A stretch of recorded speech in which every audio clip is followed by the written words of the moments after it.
Le rapport de Human Rights Watch est biaisé, c'est qu'a déclaré René Sadi, le porte-parole du gouvernement du Cameroun, lors d'une conférence de presse mardi. Le gouvernement camerounais rejette catégoriquement ces allégations à l'encontre de ces forces professionnelles qui luttent pour préserver l'intégrité territoriale de l'État et la protection des personnes et des biens dans les régions du Nord-Ouest et du Sud-Ouest, a-t-il ajouté. Selon le porte-parole du gouvernement, Human Rights Watch est d'une partialité évidente en faveur des bandes armées. Cameroun, crise anglophone, réaction des évêques. Le porte-parole du gouvernement camerounais a expliqué que le gouvernement avait été surpris de constater que le rapport n'ait pas mis l'accent sur les enlèvements, la fermeture des écoles, les incendies d'hôpitaux et d'autres atrocités commises par des séparatistes.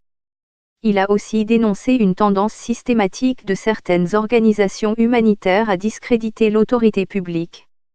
Dans son rapport 2019, Human Rights Watch a cité des exécutions extrajudiciaires commises par les forces de sécurité camerounaises.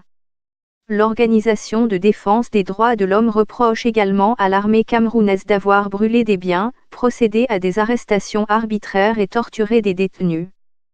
Toutefois, le rapport fait état d'abus de part et d'autre, y compris d'incendies criminels contre des maisons et des écoles.